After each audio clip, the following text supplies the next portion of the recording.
Okay, hey guys, this is for the terminology class, the 105.19. And today we're going to go over week 4 stuff, and we're going to talk a little bit about the discussion boards and some other things that are coming up so you guys can be ready for that. So let's go right into it. We've been doing pretty good. We just had the midterm. That was week 3. Hopefully you guys got all through with that. There should be less problems with that one. I've been working on getting some of the other stuff handled with the Zoom things because that's been very confusing for people, including me, because we've had some problems. I'm recording this one and I'm just going to leave it up for you guys, hopefully, so you can see what's going on. But we'll go from there. I'm going to change my little camera around a little bit so it's not quite hanging off the edge like that. So we have week 4 discussion, which is on colonoscopy. Remember, colon and large intestine are the same thing. Oscopy means to look. So we're looking inside there. Now, what happens in those is people are given some kind of a drink, usually to clean out the gut, and that empties everything out. So there's not a lot of fecal matter. Fecal matter is basically poop, right? There can be mucus and there can be all kinds of other stuff in there, but we want to get most of that out, or at least as much of it we can, out the days before the procedure. Now, the procedure is usually done laying on the side, and they sedate people. And they sedate them because what they're going to do is they're going to actually stick a camera on basically like a cable inside the anus through the rectum into the sigmoid colon, and then the whatever descending colon. Okay, they're going to look inside there to see, after they fill it up with air, they're going to look inside to see if they find anything like a polyp or an abrasion or some kind of what's called a lesion. Remember, lesion just means a kind of a irritated spot. Now they're going to be able to go through those, and if they find something like a polyp, which is kind of like a little outcropping of tissue, they may even cut that, which is called a biopsy. Now we'll go through that kind of thing. Now these ones here, the discussion that you guys have says, friend Jessica, colonoscopy, she's afraid to ask. She asked what you can explain to her. Wow. Takes your personal life and your original post. Don't forget to comment on other people's posts. Now, when you comment on them, don't just say I agree or just good answer or something like that, or I think you're a great answer or something. Let's bring some other stuff into it. So let's see, what are some reasons why someone would get a colonoscopy? Now, this one here actually asks, explain what you would tell Jessica, the person. She doesn't know what a colonoscopy is, and she was too afraid to ask the doctor. So he tells you you're going to have some procedure, and imagine her, she has no idea what it is. She's going to show up there, they're going to go, well, take your pants off, lay on your side. I mean, there's going to be procedures before that. It's very unusual that a doctor wouldn't explain those things, I would think. But, hey, you might be the one who has to do that to them. So you're going to have to say, we're going to be looking or something like that into the large intestine with a camera. The camera is very small, of course, but it's a common procedure. And you may want to look up some things like who gets these, why should they get one, and what the actual procedure is. You may be able to see like a procedure done on YouTube, perhaps, or something like that. Describe circumstances that knowledge of medical terminology would potentially be an advantage in your personal life. Well, that seems to be the question for each of them, isn't it? So let me know, like, if you were the doctor, think of it this way. If they said something, you would have no idea what it was unless you took a terminology class. What are some words that may come up, especially related to the large intestine or the colon or the anus or rectum or anything like that, or defecation? These are words that we may not even be able to figure out if we didn't know some terminology. Okay, as we go on here, I'm trying to look through my stuff to give you guys some hints for the next few weeks. Now, don't forget to look at the announcement, because the announcement has information on what we're going over and just some motivational stuff for you guys. I want you to know, and we'll add some more stuff to that as time goes. Let's see what we got. Oh, we have some case studies, it looks like, huh? So let's go over the case studies real quick. These are pretty easy. I'm not too concerned about these. But let's see. Bill is a 59-year-old patient with extensive medical history. What does that mean, extensive medical history? This is one of the things we need to think of. Does that just mean long, or does it mean a lot of stuff, or what? He has been treated for hepatitis C. Now, remember the word HEPA. You've heard of HEPA filters? This is similar. The liver is a filter. Hepatitis. Itis is that suffix, that end of the word, that's an inflammation process. Now, inflammation, we can have pleuritis for the lungs. We can have carditis for the heart. We can have hepatitis. We can have stomatitis. We can have glossitis. That's the tongue. We can have, what's other ones we could have? We could have uveitis in the eye. We can have all kinds of itises. And what that is an inflammation process. Inflammation has four things. Remember, these are new terms too. They could be for you. That's going to be edema, which means swelling. Right? You're always going to see swelling with inflammation process. The second one, we're going to see redness. That's very common. Imagine you get scratched. So I have a scratch right here from the cat. So it's got redness. Okay, we have redness. It's a little bit swollen, especially when it was new. Okay, it is painful when he first did it, of course. And then it had some heat, color. Okay, so it has four things. Edema, which is swelling. Color, which is redness, or color is heat, actually, like calorie, right? Color, heat. And then we have rubor, which is redness. And then we have and dolor, pain, right? So we have those four things. That's always going to be in there. So people that have hepatitis may present with those things. They're not going to present with all redness and swelling, maybe swelling of the liver for sure. Maybe tenderness when they palpate, which is using your hands to touch, or percuss when they put their fingers like this and tap on you. That's how we can find different parts of where things are in the body without using other things like MRIs, the CT scans, and PET scans, and stuff like that. So here we see, let's see, ailments of the past day. He's been seen upper right quadrant. Remember, we had the four quadrants of the abdomen. And that's going to be the upper right quadrant is up here, and the belly button's the middle of it. So draw that line in between. We have this guy here. So we're going to have, there's the belly button. We're going to draw an imaginary line this way and an imaginary line this way. Remember, this is sagittal and this is transverse. So here we have the right upper quadrant, the right lower quadrant, the left lower quadrant, and the left upper quadrant. There's different things in each one of those. Don't worry about too much about that right this minute, but we know the liver is in the right upper quadrant. Right or not is gallbladder. Now, here we have jaundice. What is jaundice? That's a good question. We want to find out. Let's see, what's this going to see? Take the quiz. Oh, well, I'm going to tell you. Jaundice is a yellowing of the skin. It happens because bilirubin, which is a byproduct of your blood being recycled. Remember, blood has bilirubin. A hemoglobin is broken down in the spleen and the liver into bilirubin and biliverdin. And this is going to end up in your digestive system anyway. So this is all related. If that is in the blood and not getting processed, it'll make your skin yellow, like a weird yellow. And your eyes, I mean, literally a highlighter yellow, if you've ever seen anybody that way. Let me know in the discussion too, if you've seen somebody with jaundice or any of these kind of conditions, and like, how did you understand that, right? Unexplained bruises are another thing. Now, there's different kinds of bruises. You have contusions, you have petechiae and ecchymosis. So those are some different words you may come across in this whole thing. Abdomen has gotten larger. Yeesh. If the abdomen has gotten larger and it's filling with fluid, this is one of the things we do with tapotement. Okay, and we tap on the belly and we get like an echo, or you push on the belly, it goes blah, blah, blah, like a water balloon. That's called ascites. That means your liver's making too much of this albumin and it's getting in the system and it's bloating you up. Usually it has to be drained. Okay, physical exam, hepatomegaly. There's that hepa, right? Hepato means liver, and mega means big. So big liver. Okay, liver function as abdominal ultrasound. Subsequent liver biopsy is taking a piece of the liver, and the yield a diagnosis of hepatocellular carcinoma. So if I said hepatocellular, what would you say that is? Break the words apart. Hepa, liver, cellular, cells, right? Carcinoma is cancer. Now this has a whole bunch of cool questions in it, and I'm just going to really look at these real quick. We can discuss them, right? Okay, Bill has hepatitis C. Oh, so you can look up the differences between hepatitis A, B, and C. How are they transmitted? What's the most common way? That's going to give you the answer to the first one. Second one, cirrhosis can be caused by chronic. It has 3 or 4 things in there. That should be pretty easy. You could put causes of cirrhosis as your question. You're going to be reading through that anyway. Cirrhosis of the liver, very common with drinkers, isn't it? What does the combining hepato mean? The term hepatomegaly. Okay, there we go. We just went over that one. What does the suffix megaly mean? We did over that one too. What color is the skin? And sclera.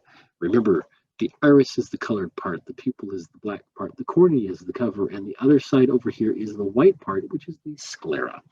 Okay, there you go on that one. Let's move it on over. I think. See where I can. Where's it at? Here we go. Submit quiz. No, we don't want to go back to there. Quizzes. We want to go to assignments, maybe. Let's see what we can see for this kind of thing. Week 5. You guys got to do your CCMA and CMMA study guide stuff. So that's going to happen this week, I think, or next week. This is week 4 we're doing, but that's coming up, right? So we got to look up week 4 case study. We just looked at that. Week 4 quiz, we, I think, looked at that. Let me see. Let me look at the quiz because I want to go over this with you guys a little bit and see what's happening with these things. Let's just do it. Okay, what's your that's right. Yada, yada, yada. Gives me all the same kind of things you guys get. Okay, the palate. There's 2 parts of the palate. The palate, I'm just going to go over some terms so you can remember what these are. You can write them down, but go through your notes and go through the other stuff you've done. The palate is the roof of the mouth. There's the hard palate, the bony part, and behind it is the soft palate. The soft palate ends up in a little punching bag thing in the back there. That's called the uvula. Okay, those are nice terms there. Let's see what our next one is. Come on. Does it let me do it? It will. Ooh. Now, it's talking about plurals and singulars. So something like epiphyses and epiphysis, right? Remember, epiphyses are the end of the bone. There's the epiphyses, ES, and epiphysis, IS. Epiphyses is plural. You may have words like varicosities or varicosity, right? Those are similar ones too. So look at your pluralization of those words. Let's see. Go through the next one here. Okay. Now, this one talks about stomach and intestinal stuff. If we're looking inside the stomach is J-shaped and it has different parts. It has the fundus and the body and the duodenum or duodenum, depending on how you want to pronounce that. It has those little ridges on the inside called the rugae. That gives it some surface area to move things around. Very similar to on the roof of your mouth. You feel those little ridges in there. You look inside a cat's mouth or dog mouth, they're really quite big. That's so you can grind food against them, right? And mash food up in there. Those are strong enough for that. As we go down and we do the swallowing process, which is called deglutition, and we get to the stomach and we have sphincters, which are doorways that open up, goes through the stomach, ends up in the duodenum or duodenum. And then that ends up, we get some secretions from the pancreas and secretions from the gallbladder. And then we go into the small intestine. Remember the 3 parts of the small intestine. We already talked about the first one. That's going to be the duodenum. The second part is the jejunum. And the third part is the ileum. The ileum means open, and it ends up at the cecum. So we have a thing called the ileocecal valve, which is in the lower right quadrant. Now, when we get that one going, we got stuff moving through there, we can have problems with those. So we have the lower part of the small intestine, the large intestine, sorry, the cecum, and then we have an ascending colon, and then it makes a little loop-de-loop curve right under the liver. That's called the hepatic flexure, which means flexion, it bends, right? The hepatic bend, liver bend. And then it goes transverse across, transverse line. It goes all the way to the other side, which is the left upper quadrant. That left upper quadrant is near the spleen. That's called the splenic flexure. And then it goes down. That's called the descending colon. And then we have the sigmoid, which is S-shaped, and then the rectum, and then the anus, and then out we go. Okay, so that's kind of the basis of those. But work on your pluralization of words. Some of them are really weird. CPD and HCAPD, you can look that up. That's easy. Imaging, laboratory, whatever. What we got here? Combining. Combining from. So it talks about kidneys in this one. Kidneys, if you know Spanish, it's called riñón, right? That's the kidney. Renal is what we have. Renal, the kidneys are retroperitoneal. Retro meaning behind, and the peritoneum is the covering of the gut. Okay, so that covers the stomach underneath the skin. And there's a parietal and there's a visceral peritoneum. Behind all that, back here, are the kidneys. Those 2 guys have a capsule around them, and then they have things called pyramids, and they have parts called cortices, so the cortex and cortices. Cortices are many, cortex is one. And then it has medulla. There's many medullae, medulla, it's medulla. We have medulla, and then you have calyx, and you have pelvis, and then you have the ureter. The ureter goes all the way down. There's on two sides here. It goes down this way, ureters, and you can have those clogged up with kidney stones, right? What are they called? They're colonless. No, not colonless. That's gallbladder stones. They're kind of like lith means stone. Let's go here. And then we got what? We go up into the nose. We have nasal area, paranasal around the area. Nasopharynx, oropharynx, laryngopharynx. Basically kind of like up here, here, and here. They're all connected, right? You can stick your, like if you've had the test for the COVID thing, they're putting a Q-tip or a cotton swab that has something, they're going to pull some mucus off. They're going to go into the nasal pharynx. And they're going to go to the back, past these things called the concha into the back and touch or scrape or whatever it is, and they pull it out and put it in the thing, and they do a test, and there you go. Now, if you look back in the oral pharynx, you're going to open your mouth and go, ah. You're going to see the tongue. You see tonsils. Okay, you have adenoids, tonsils, and those guys, and the uvula. That's that little punching bag thing, right? And in the back, that's the pharynx area, right? And then we get into the laryngo. The larynx is here. That's the Adam's apple. That's where our voice box is.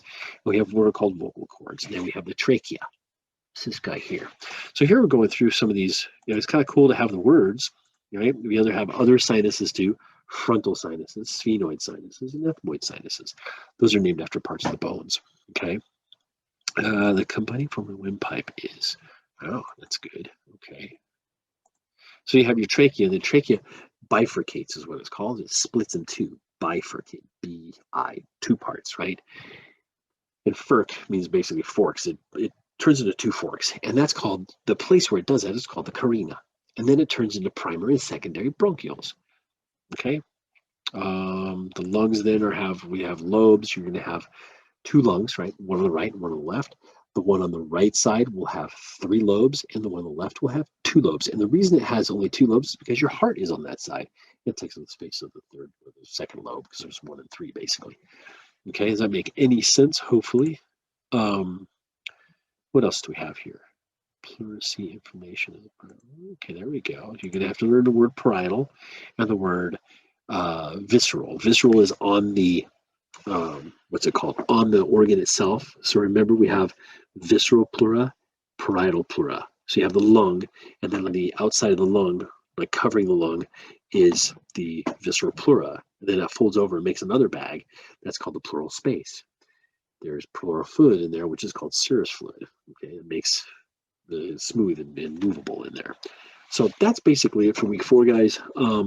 Let's go ahead and I'm going to try to post this one. Hopefully this thing worked. I really hope it did because I'm recording it to my computer, and then I'm going to upload it to the Zoomy thing, and then maybe it is. If not, I get to do it all over for you guys and let it, whatever, record on Zoom itself. So this is Dr. Sean. You guys take care. I'm going through all your stuff. Make sure you're getting things done. If you're having problems still, contact your coordinator, your hybrid coordinator, because that's who's going to help you do the login things if you're having problems. It's a little bit late for that, I guess, but hopefully you figured most of it out. We're not doing really any penalties for some old not turned in things. This is a good thing because we want to have you complete everything, okay? Because we're on the downhill slide. So read the announcements as they come out. They'll come out on Sunday night, and we're going to have our Zoom meeting, our regular Zoom meeting on Monday morning at 10 a.m. Colorado time. So if you're in the East Coast, that means it's going to be noon, right? If you're in the Midwest or whatever, it's Chicago and all the way down to like Louisiana and all that stuff, that's Central time. It's going to be 11. I'm in Colorado, so Colorado, Arizona, Wyoming, and that kind of jazz. We're in Mountain Time. 10 o'clock Mountain Time is when this is well present. And then if you're on the Pacific side, you're in California, Oregon, Washington, etc., Nevada, Idaho, I guess. I think Arizona doesn't have one, whatever. But you're going to have it at 9 o'clock in the morning, okay? So if you miss it, or if you can't be there, just watch the video, okay? You guys take care. We'll talk to you later. Bye.